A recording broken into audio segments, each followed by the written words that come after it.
Welcome back. ಚಾಮರಾಜನಗರದಲ್ಲಿ ಕಾಡಾನೆ ದಾಳಿ ಮಾಡಿದೆ. ಇಬ್ಬರು ಜಸ್ಟ್ ಬಚಾವಾಗಿದ್ದಾರೆ. ಕೂದಲೆಳೆ ಅಂತರದಲ್ಲಿ ಪಾರಾಗಿದ್ದಾರೆ ಇಬ್ಬರು ಬೈಕ್ ಸವಾರರು. ಚಾಮರಾಜನಗರದಲ್ಲಿ ಕಾಡಾನೆಯ ದಾಳಿ, ಇಬ್ಬರು ಕೂದಲೆಳೆ ಅಂತರದಲ್ಲಿ ಜಸ್ಟ್ ಮಿಸ್. ಗುಂಡ್ಲುಪೇಟೆ ತಾಲೂಕಿನ ಕೇರಳ ರಸ್ತೆಯ ಮೂಳೆಹೊಳೆ ಚೆಕ್ಪೋಸ್ಟ್ನಲ್ಲಿ ರಸ್ತೆಯಲ್ಲೇ ಕಾಡಾನೆಗಳು ನಿಂತ್ಕೊಂಡಿದೆ. ಲಾರಿ ಜೊತೆ ಹೋಗೋದಕ್ಕೆ ಸವಾರರು ಯತ್ನಿಸಿದ್ದಾರೆ. ಆಗ ಬೈಕ್ ಸವಾರರನ್ನೇ ಅಟ್ಟಾಡಿಸಿದೆ ಕಾಡಾನೆ. ಮತ್ತೊಬ್ಬನ ಹತ್ರ ಬಂದು ದಾಳಿ ಮಾಡದೆ ಹೆದರಿಸಿದೆ ಕಾಡಾನೆ. ಅದೃಷ್ಟವಶಾತ್ ಇಬ್ಬರು ಬೈಕ್ ಸವಾರರು ಕಾಡಾನೆಯಿಂದ ಪಾರಾಗಿದ್ದಾರೆ. ಚಾಮರಾಜನಗರದಲ್ಲಿ ಕಾಡಾನೆ ದಾಳಿ ಜಸ್ಟ್ ಮಿಸ್. ನೋಡಿ, ದೃಶ್ಯಾವಳಿಗಳು ಗಮನಿಸ್ತಾ ಇದ್ದೀರಿ. ರಸ್ತೆ ಬದಿಯಲ್ಲೇ ಕೂಡ ಬಂದು ನಿಂತ್ಕೊಂಡಿರುತ್ತೆ. ಆಹಾರ ಅರಸಿ ಬರ್ತಾವೆ, ಲಾರಿಗಳು ಬರ್ತಾವಲ್ಲ, ಆ ಲಾರಿಗಳನ್ನು ಅಡ್ಡ ಹಾಕಿ ವಸೂಲಿ ಮಾಡೋದು ಕಾಡಾನೆಗಳದು. ನೋಡಿ, ಹೆದರಿಸಿದೆ, ಅಟ್ಯಾಕ್ ಮಾಡಿದೆ. ಅಂದರೆ ಪಾಪ ಬಚಾವಾಗಿದೆ. ನನ್ನ ಅದೃಷ್ಟ ತುಂಬ ಚೆನ್ನಾಗಿದೆ ಅನಿಸುತ್ತೆ.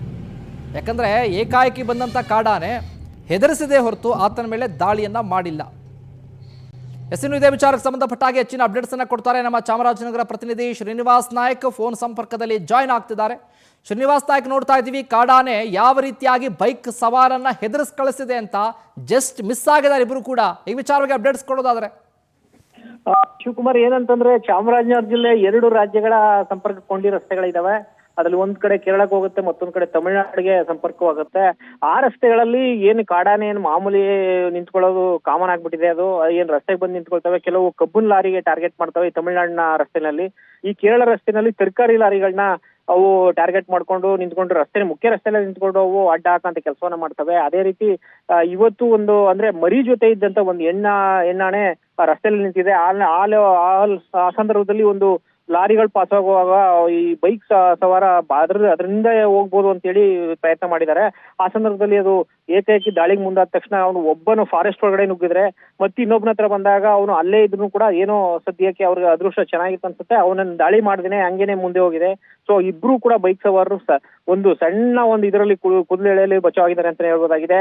ಈ ಕಾಡಾನೆಗಳು ಈ ರೀತಿ ರಸ್ತೆನಲ್ಲಿ ಕಾಮನ್ ಆಗ್ಬಿಟ್ಟಿದೆ ಆ ಭಾಗದಲ್ಲಿ. ಯಾಕೆಂದ್ರೆ ಅವು ಆಹಾರ ಅರಸಿ ಬರ್ಸಿ ರಸ್ತೆಗೆ ಬರ್ತಾ ಇದಾವೆ. ಸೊ ಇದರಲ್ಲಿ ದೊಡ್ಡ ವಾಹನಗಳಿಗೆ ಏನು ತೊಂದರೆ ಇಲ್ಲ ಅಂದ್ರು ಈ ದ್ವಿಚಕ್ರ ವಾಹನಗಳು ಬಹಳ ತೊಂದರೆ ಆಗ್ತಾ ಇದೆ. ಸೊ ಅದು ನಿಜಕ್ಕೂ ಕೂಡ ಅವರು ಅರಣ್ಯಾಧಿಕಾರಿಗಳು ಏನೇ ಕಟ್ಟುನಿಟ್ಟಿನ ಒಂದು ಪೆಟ್ರೋಲಿಂಗ್ ಇದೆಲ್ಲ ಮಾಡಿದ್ರು ಕೂಡ ಇದು ತಪ್ತಾ ಇಲ್ಲ ಈ ಆನೆಗಳ ಕಾಟ ಅಂತಕ್ಕಂಥದ್ದು. ಶಿವಕುಮಾರ್, ಥ್ಯಾಂಕ್ ಯು ಶ್ರೀನಿವಾಸ್ ನಾಯಕ್ ನಿಮ್ಮೆಲ್ಲ ಮಾಹಿತಿಗಾಗಿ.